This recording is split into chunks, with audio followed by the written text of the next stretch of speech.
ये अग्नि परीक्षा की घड़ी है। 24 की लड़ाई के लिए तैयारियां शुरू हो गई हैं। मध्य प्रदेश में कांग्रेस लोकसभा चुनाव को लेकर अपना रोड मैप तैयार कर रही है और यही रोड मैप पार्टी के आने वाले दिनों में दशा और दिशा तय करेगा। आखिर कितनी कारगर होगी कांग्रेस की नई रणनीति और मैराथन बैठकों का कितना होगा लोकसभा के दंगल में असर? अग्नि परीक्षा में आज इसी मुद्दे पर चर्चा करने जा रहे हैं।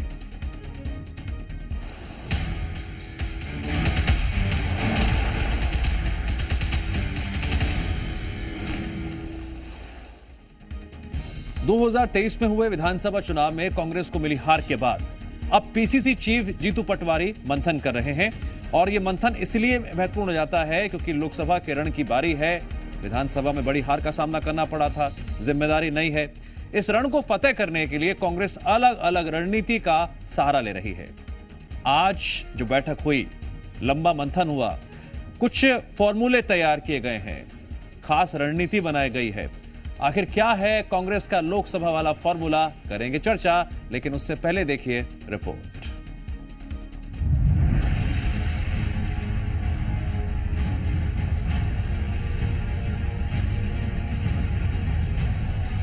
इस साल होने वाले लोकसभा चुनाव के मद्देनजर कांग्रेस पार्टी में मैराथन बैठकों का दौर जारी है और शनिवार को भी एमपी कांग्रेस ने एक अहम बैठक की।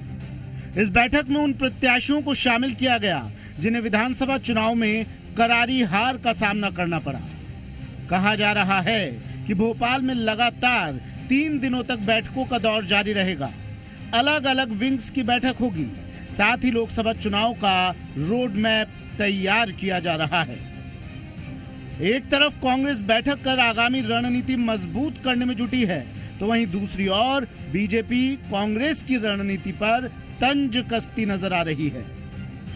जिलों में 22 विधानसभाओं के साथ 5 लोकसभाओं के कनेक्ट करते हुए क्योंकि लोकसभा में उसका खूब लाभ मिले, इसकी हमारी कोशिश होगी और मध्य प्रदेश का एक नागरिक, ये न्याय की बात है। खुले रूप से भीतरघात और अंतर्कलह करने वालों पर कार्रवाई की बात की गई और कहा गया कि ये आस्तीन के सांप है और ये बड़े नेताओं के पाले हुए हैं।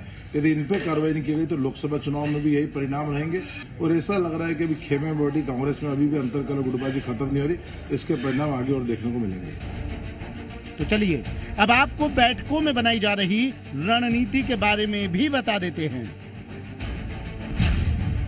लोकसभा की हर सीट के लिए रणनीति, उम्मीदवारों को लेकर बैठक में मंथन, हर लोकसभा की सीनियर नेताओं को जिम्मेदारी, मॉनिटरिंग के लिए बनाई जाएगी अलग टीम, कांग्रेस पार्टी बनाएगी कोऑर्डिनेशन कमेटी, सीनियर नेता करेंगे लोकसभा क्षेत्र का दौरा।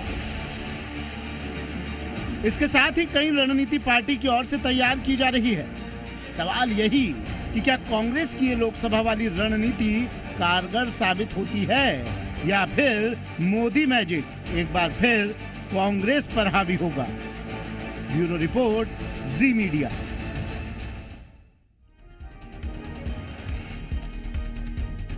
चौबीस की अग्नि परीक्षा के लिए कांग्रेस कितनी तैयार है और बारीकी से चर्चा करेंगे, लेकिन उससे पहले उन कुछ बड़े नामों के बारे में भी जान लीजिए जिनको 2023 में हुए विधानसभा चुनाव में हार का सामना करना पड़ा था।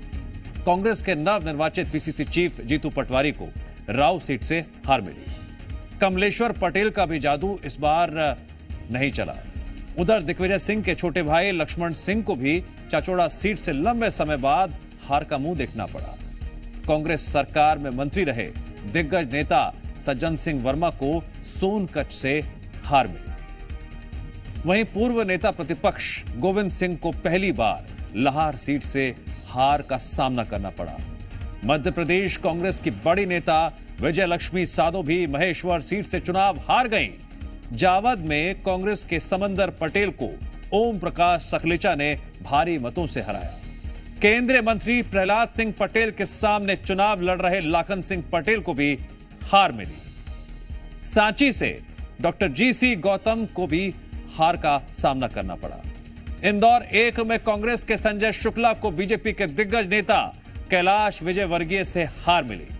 मध्य प्रदेश के पूर्व मुख्यमंत्री शिवराज सिंह चौहान के सामने कांग्रेस नेता और एक्टर विक्रम मस्ताल को भी हार का सामना करना पड़ा और रहली से कांग्रेस की ज्योति पटेल को बीजेपी के वरिष्ठ नेता गोपाल भार्गव ने भारी मतों से हराया। आज कांग्रेस ने अपने सभी हारे हुए विधायकों को बुलाया, बैठक की, दिशा निर्देश भी दिए, हार की समीक्षा भी हुई। वजह क्या क्या रही, अंदरूनी तौर पर इस पर भी विचार विमर्श हुआ। अब आपको यह भी बता देते हैं, करारी हार से सीख लेकर कांग्रेस ने इस बैठक में किन मुद्दों पर चर्चा की। कांग्रेस ने इस बैठक में लोकसभा चुनाव को लेकर हर सीट के लिए रणनीति बनाई।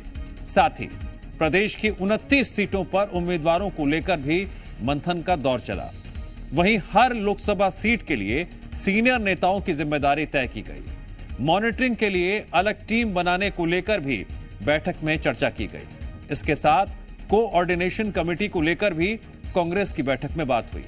सभी सीनियर नेताओं को समय से हर लोकसभा क्षेत्र का दौरा करने के लिए कहा गया है। कांग्रेस ने लोकसभा चुनाव को लेकर अपनी तैयारियां तेज तो कर दी हैं। कांग्रेस ने लोकसभा चुनाव के लिए अपनी कमर भी कस ली है। चुनाव से पहले कांग्रेस की तैयारियां जोरों पर है। लोकसभा चुनाव के पहले कांग्रेस ने अपनी रणनीति में बदलाव किए हैं। कांग्रेस पहली बार चुनाव से ठीक पहले संगठन में बड़े बदलाव करती नजर आ रही है। कांग्रेस आलाकमान ने वरिष्ठ नेताओं को पीछे कर युवा नेताओं के नेतृत्व को आगे किया है, भरोसा जताया है। लोकसभा चुनाव से पहले राहुल गांधी भारत न्याय यात्रा निकालने भी जा रहे हैं, जिसको लेकर फिलहाल कांग्रेस में उत्साह भी देखने को मिल रहा है। मध्य प्रदेश और छत्तीसगढ़ दोनों ही राज्यों से यात्रा होकर गुजरेगी।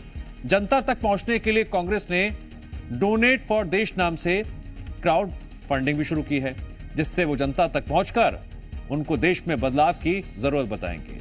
साथ ही इंडिया गठबंधन को मजबूत करने के लिए कांग्रेस ने रणनीति तैयार की है। 2014 और 2019 के लोकसभा चुनाव में दोनों ही राज्यों में बीजेपी ने बंपर जीत हासिल की, पर अब बारी 2024 लोकसभा चुनाव की है। बीजेपी ने चुनाव जीतने के लिए बड़ी तैयारी कर रखी है। लोकसभा चुनाव से पहले जनता तक अपनी बात पहुंचाने के लिए बीजेपी कई बड़े कार्यक्रम करने जा रही है। और वहीं भर्तियों में हो रहे घोटाले और दिक्कत को लेकर बीजेपी अभ्यर्थियों से बात भी करेगी। 22 जनवरी को अयोध्या में होने वाले प्राण प्रतिष्ठा से पहले बीजेपी कई कार्यक्रम आयोजित करने जा रही है और अयोध्या जाने के लिए लोगों को न्योता देने घर घर भी जाएगी। युवाओं से तालमेल और मजबूत करने के लिए बीजेपी युवा मोर्चा के कार्यक्रम में तमाम केंद्रीय मंत्री हिस्सा लेंगे। तो बीजेपी शीर्ष नेतृत्व अपनी तमाम नीतियों में सुधार के लिए रणनीति भी तैयार कर रही है। जी मीडिया संवाददाता प्रमोद शर्मा जुड़ गए हमारे साथ इस खबर पर, और अग्नि परीक्षा की घड़ी में कांग्रेस जिस तरह से मोर्चा संभाला हुआ है उस पर विस्तार से जानकारी देने के लिए। प्रमोद, बीजेपी जब भी कांग्रेस को घेरती है तो दो शब्दों का बार बार इस्तेमाल करती है, अंतरकलह और खेमेबाजी। जीतू पटवारी युवा नेता हैं, बैठक की कर रहे हैं, आज भी बड़ी बैठक की, लेकिन क्या आपको लगता है कि जो भी रणनीति बनाई जा रही है मैदान में उतारते वक्त इन दोनों मोर्चों पर कांग्रेस के सामने सबसे बड़ी चुनौती है? देखिए, कांग्रेस पार्टी की अंतर कलह, यदि इंटरनल कलह देखने के लिए दिव्यांश आपको दिव्य दृष्टि की जरूरत नहीं पड़ेगी। एमपी कांग्रेस में आपको कभी भी कैसे भी कलह देखने को मिल जाती है। आज कांग्रेस पार्टी ने हारे हुए प्रत्याशियों की बैठक बुलाई। पीसीसी दफ्तर में 3 घंटे बातचीत हुई। हारे हुए प्रत्याशियों ने इस बैठक में साफ कहा कि कांग्रेस पार्टी में आस्तीन के साफ ज्यादा है। कांग्रेस पार्टी को हराने का काम कांग्रेस पार्टी के नेता करते हैं। अब कांग्रेस पार्टी के सामने लोकसभा चुनाव जीतने के लिए सबसे बड़ी जो समस्या है वो तो कांग्रेस पार्टी की, यानी लोकसभा चुनाव जीतने के लिए लोक समस्या जो है कांग्रेस पार्टी में वो अपने ही लोगों से है कि आखिरकार इंटरनल जो बत्तीबाज हैं, जो आस्तीन के साफ हैं, जो कलह है कांग्रेस पार्टी में, वो कैसे खत्म हो। जीतू पटवारी खुद विधानसभा चुनाव हारे और वो खुद बहुत अच्छे से जानते हैं कि कांग्रेस पार्टी में कितनी कलह है। कई बार कई सीनियर नेता बोल चुके हैं। सुरेंद्र सिंह सेरा ने तो कहा कि पार्टी जो पर्यवेक्षक भेजती है चुनाव के समय, उनके चलते कांग्रेस पार्टी में गुटबाजी बढ़ जाती है। इसी से आप अंदाजा लगा लीजिए कि सबसे पुरानी पार्टी में अनुशासन का कोई दायरा नहीं बचा है। पर्यवेक्षक आ रहे हैं और पार्टी बढ़ जाती है, यानी गुटबाजी हावी हो जाती है, तो कुल मिलाकर फिर पार्टी का काम कैसे बनेगा? क्या अनुशासन का जो दायरा है कांग्रेस पार्टी में, वो दायरा नहीं बचा है? सब कुछ खुला हो गया है, और खुला मतलब कलह हो गई है, कलह मतलब कांग्रेस पार्टी पर भारी पड़ गई है। विधानसभा चुनाव में तो कांग्रेस पार्टी पर इंटरनल कलह भारी पड़ गई और कांग्रेस पार्टी को मुंह की खानी पड़ी 2003 की तरह 2023 में।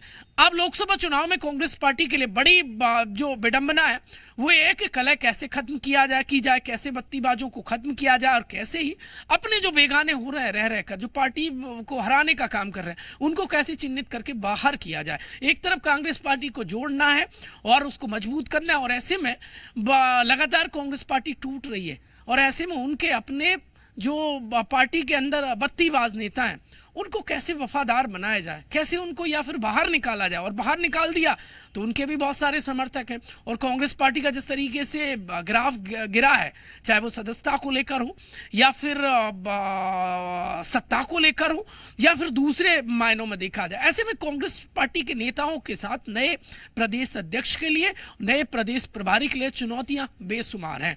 कैसे इन चुनौतियों से पार पा पाएंगे तो आने वाला समय बताएगा। लेकिन लोकसभा चुनाव की तैयारी में जुटे कांग्रेस पार्टी के प्रदेश अध्यक्ष जीतू पटवारी और प्रदेश प्रभारी जितेंद्र सिंह भंवर में नजर आ रहे हैं। भंवर में इसलिए है क्योंकि कांग्रेस पार्टी के अपने बेगाने हो गए। बेगाने इसलिए हो गए क्योंकि हारे हुए प्रत्याशियों ने अपनी ही पार्टी के नेताओं पर बत्तीबाज और आस्तीन के सांप जैसे शब्दों का इस्तेमाल कर दिया है। अब इनको कैसे देखिए पार्टी से बाहर निकालना है, कार्रवाई करना है, कैसे कर पाएंगे, ये बड़ा सवाल है। और इनसे निपटेंगे तब जाके बीजेपी से निपट पाएंगे। पहले तो अंतर्द्वंद से निपटना होगा, इसके बाद बीजेपी से, और बाद में लोकसभा चुनाव कांग्रेस पार्टी जीत पाएगी। खैर ये सब अपनी जगह है। बहरहाल देखने वाली बात ये होगी कि मध्य प्रदेश में कांग्रेस पार्टी जो अस्तित्व की लड़ाई लड़ रही है, क्या जितेंद्र सिंह जो प्रदेश प्रभारी हैं वो कांग्रेस पार्टी को भंवर से निकाल पाएंगे? क्या पीढ़ी परिवर्तन करके कांग्रेस पार्टी ने नए प्रदेश अध्यक्ष बनाया है?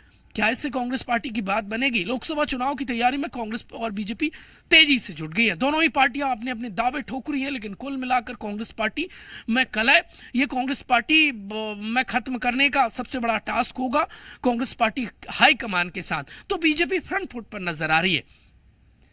प्रमोद, मेरा सवाल आपसे अब ये है कि आज बैठक में जीतू पटवारी संबोधित कर रहे थे, मंच पर जो और नेता बैठे हुए थे, हमने पहले देखा है कि बतौर विधायक और चुनाव हारने के बाद जीतू पटवारी का आक्रामक अंदाज जनता के बीच कई बार मशहूर भी हुआ, कई बार विवादित भी रहा। अब उनकी नई लीडरशिप को लेकर कैसे तेवर सामने आ रहे हैं, और जो सीनियर उनके नेता हैं वो किस तरह से ले रहे हैं इस लीडरशिप को, नई लीडरशिप को?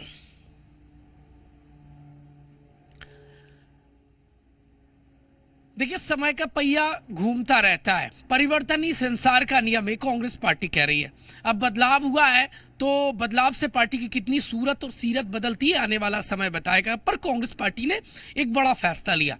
कांग्रेस पार्टी के दिग्गज नेता कमलनाथ की जगह जीतू पटवारी को जगह देना, आप अंदाजा लगा दीजिए कितना बड़ा फैसला रहा होगा। दिग्विजय सिंह मध्य प्रदेश में थे और इस बीच में जीतू पटवारी का आ जाना, आप समझ जाइए कितना बड़ा टास्क है इन सब दिग्गज नेताओं के बीच में काम करना। अब ऐसा कुछ समय से ऐसा लग रहा है कि जीतू पटवारी की एकदम से वर्किंग बदल गई है, वो साथ कर संभल कर चलते नजर आ रहे हैं। देखिए, कमलनाथ की जो प्रदेश अध्यक्ष रहते हुए टीम थी वो अब तक जीतू पटवारी के साथ काम कर रही है, यानी एग्रेसिवली वो किसी को नाराज नहीं करना चाहते, समन्वय कोऑर्डिनेशन के साथ आगे बढ़ते नजर आ रहे हैं। बहरहाल ऐसे कहा जाता है कुर्सी आ जाती है तो बहुत कुछ चीजें भी और काम करने की वर्किंग भी बदल जाती है, वो पटवारी में इस वक्त नजर आ रही है। अब ये जिस तरीके से एक तरफ से जीतू पटवारी का ये जो लिबरल रवैया है, क्या वो कांग्रेस पार्टी को समन्वय में बांध पाएगा? क्या जो बत्तीबाज हैं वो इस रवैये से जीतू पटवारी के से कांग्रेस पार्टी के वफादार बन पाएंगे, या जो पुराने थे वो अब अपने कार्य में बदलाव ला पाएंगे? हाँ, ये बात सही है, जीतू पटवारी मध्य प्रदेश में बहुत एनर्जेटिक नेता माने जाते हैं कांग्रेस पार्टी को, और सीधा उनका कनेक्शन राहुल गांधी से है। लिहाजा अब कांग्रेस पार्टी के जो वर्कर हैं वो जीतू पटवारी से कितना कनेक्ट होते हैं, सियासत की सरजमीन पर यह भी एक सच्ची बात है कि आप कितनी भी रणनीति बना लीजिए, बैठकें कर लीजिए, कोई भी पार्टी हो, जमीन पर उतारना और वक्तव्य देना, बयान देना, दोनों अलग अलग बातें हैं। प्रमोद, जानकारी के लिए आपका बहुत बहुत शुक्रिया।